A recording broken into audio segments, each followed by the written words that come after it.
Hello मेरे प्यारे बच्चों, आई होप कि आप सभी बहुत अच्छे होंगे। आपकी स्टडी भी बहुत अच्छी चल रही होगी। मैं राम सर सपत्ता कोचिंग क्लासेस लाहौर से आपके लिए 9th 10th 11th 12th का हिंदी व्याकरण के नोट्स लेकर आया हूँ। इसमें आपके लेक्चर 8 तक अपलोड हो गए।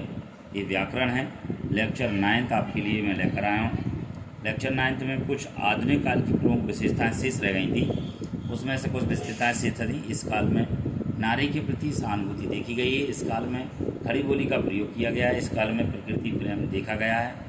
भारतेंदु युग में देखो, भारतेंदु युग किसे कहते हैं, इसकी विशेषताएं। तो इस काल के काव्य में जन चेतना, राष्ट्रीय समाज सुधार का स्वर मुखरित हुआ है। भारतेंदु युग की को ही हिंदी साहित्य का जागरण काल माना गया है। इसे भारतेंदु युग कहते हैं। भारतेंदु युग की विशेषता, भारतेंदु युग को हिंदी साहित्य का जागरण काल माना जाता है। भारतेंदु युग को हिंदी साहित्य का प्रवेश द्वार माना जाता है। भारतेंदु युग में राष्ट्र प्रेम, अतिथि की गरिमा आदि को ध्यान दिया गया। भारतेंदु युग में प्राचीन एवं नवीन विषयों का समावेश करके अपने जीवन अनुभव को प्रस्तुत किया गया। भारतेंदु युग में ब्रज भाषा का प्रयोग किया गया। भारतेंदु युग प्रेम, सौंदर्य, प्रकृति के विविध रूपों का मनोरम चित्रण किया गया। भारतेंदु युग में अनुप्रास, रूपक, उपमा आदि अलंकारों का प्रयोग किया गया। इसके आगे देखिए आप,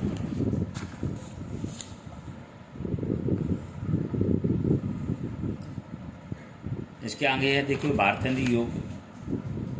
भारतेंदु युग की कवि एवं रचना लिखे। तो भारतेंदु युग की देखो कवि एवं रचना, भारतेंदु हरिश्चंद्र प्रेम सरोवर, प्रेम फुलवारी, प्रताप नारायण मिश्र प्रेम पुष्पावली, मन की लहर, जगमोहन सिंह प्रेम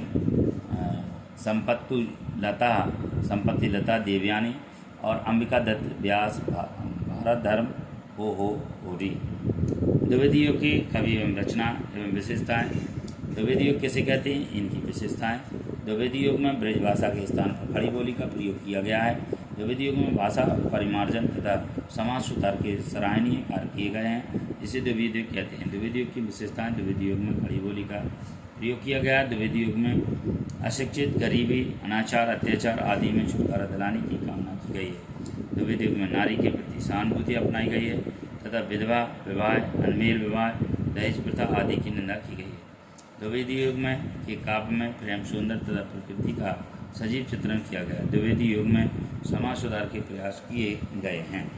नेक्स्ट पॉइंट इसका एक और है कि द्विवेदी युग में मैत्री शरण गुप्त, श्रीधर पाठक, अयोध्या सिंह उपाध्याय आर्योद इस युग के श्रेष्ठ कवि हैं।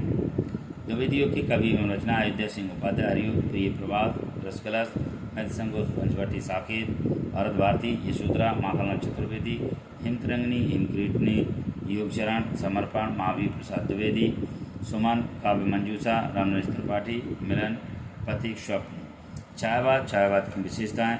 छायावाद का समय सन 1920 से 1930 ईस्वी तक माना गया है। इस युग की हिंदी कविता उत्कृष्ट माना गया है। इस युग के कवियों ने प्रेम और सौंदर्य का मनोरम चित्रण किया गया है।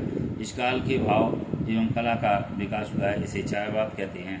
छायावाद की विशेषताएँ। छायावाद में प्रेम, सौंदर्य, वेदना का हृदय चित्रण किया गया। छायावाद में मानवता, नारी, कला एवं राष्ट्र के प्रति जागरूकता को अपनाया गया। छायावाद के कवियों में रहस्यवाद के द्वारा अपनी आंतरिक भावनाओं को व्यक्त किया गया है। छायावाद के में प्रकृति के चित्रण किया गया है और छायावाद कवियों ने नवीन छंदों एवं अलंकारों का प्रयोग किया है। आशा करता हूँ यदि आपको ये वीडियो अच्छा लगे तो लाइक सब्सक्राइब जरूर करें और अधिक से अधिक शेयर करें। ये आपके हिंदी व्याकरण के नोट्स हैं और ये 100% क्वेश्चन आपके पेपर में आते हैं, तो इन्हें नोट्स बना लीजिए और इन्हें याद भी कर लीजिए। धन्यवाद।